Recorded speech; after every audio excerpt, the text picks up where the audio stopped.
Sometimes I really get into searching the web for interesting and mysterious stories that I haven't heard before. There's something intriguing about a long-standing, unsolved case that always grabs my attention. It does, however, leave me with a feeling of sadness for the victim and those who were personally affected by the case. Welcome to my channel, Weird Wild Stories. My name is Chrissy, and I typically discuss things that are dark, mysterious, and creepy. If that interests you, then please subscribe or follow me. If you enjoy this video, hit the like button, leave me a comment, or share this video with a friend. That really helps out a small channel like mine. Okay, with that being said, let's get into today's story. On May 17, 1968, in the quiet rural landscape of Scott County, Kentucky, a man named Wilbur Riddle was on a peculiar mission. He wasn't hunting for treasure, but for something much more humble: glass insulators discarded by phone workers. What he found that day, however, would haunt not only him but an entire community for decades. It was around 11 a.m., and Riddle had wandered near Eagle Creek, a spot not far from Interstate 75, just north of Georgetown. As he pushed through the brush, something caught his eye: a large, oddly shaped green canvas bag, like one used to roll up a tent. The bag was wrapped tightly with a thin cord and seemed out of place. Intrigued, Riddle wrestled the heavy bundle out of the underbrush. But as he did, the bag rolled down the slight slope, landing by the edge of the creek. He knelt down to open it, expecting to find perhaps some old camping gear. Instead, a foul stench wafted from the bag, and a cold wave of dread hit him. Whatever was inside was not something he was prepared to deal with. Panicked, Riddle rushed to the nearest payphone and called the Scott County Sheriff's Office. Within minutes, Sheriff Bobby Vance and his team were at the scene. When they carefully opened the bag, they discovered the badly decomposed body of a young woman.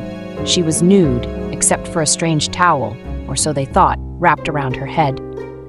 Her body was curled up in a fetal position, her right hand clenched into a fist. She had been dead for at least 2 to 3 weeks. The discovery sent shockwaves through the small community. The mystery woman became known as Tent Girl, named after the canvas bag that concealed her. But who was she? And more importantly, who had left her there to die? The investigation began in earnest. An autopsy revealed the Tent Girl was a young Caucasian female, between 16 and 19 years old, standing just over 5 feet tall with reddish-brown hair. No signs of gunshot wounds or trauma were evident, but there were clues. Faint discoloration on her skull suggested she might have been struck and knocked unconscious. The lack of oxygen in the tight confines of the bag likely caused her to suffocate. Despite these grim details, there were no immediate leads. No missing persons reports seemed to match her description. The police were left with a portrait of a girl-next-door type, a generic face that could be almost anyone. A sketch of her was circulated, but it only led to more dead ends. One promising lead involved a missing girl from Maryland, but it turned out she was alive and well in Pennsylvania. Then, a truck driver came forward with an eerie story. He claimed that 2 weeks before the body was found, he had seen a young man and woman hitchhiking along US 25, near where the Tent Girl was discovered. Another witness, a retired heavy equipment operator, said he picked up a similar couple in mid-April, not far from the same spot. The couple argued heatedly in the car, and he eventually dropped them off, watching them head back toward Georgetown. Was this the Tent Girl and her companion? And if so, what happened after they parted ways? The investigation grew colder, even as rumors swirled. One tip led police to believe the towel wrapped around the Tent Girl's head came from a nearby restaurant, but tests revealed it wasn't a towel at all. It was part of a baby's diaper.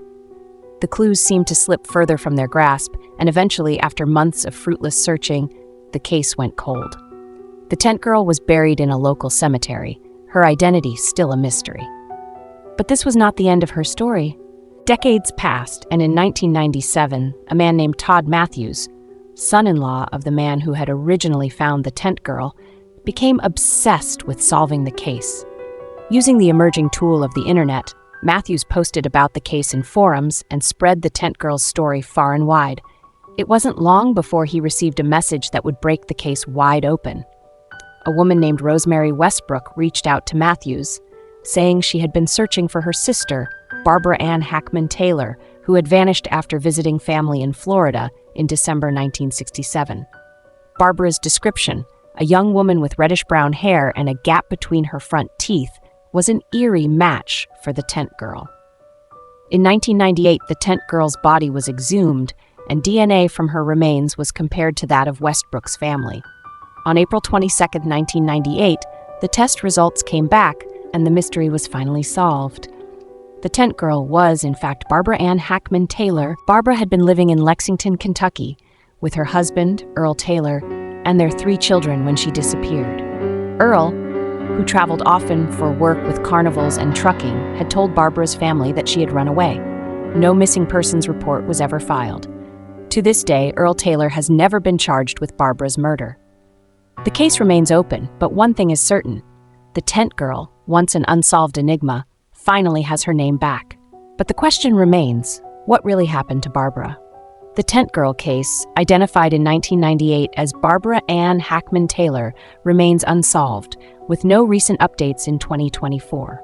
Barbara's body was discovered in 1968 wrapped in canvas near Georgetown, Kentucky, and she was unidentified for decades until Todd Matthews, a citizen sleuth, matched her to a missing persons report posted by her sister in Arkansas.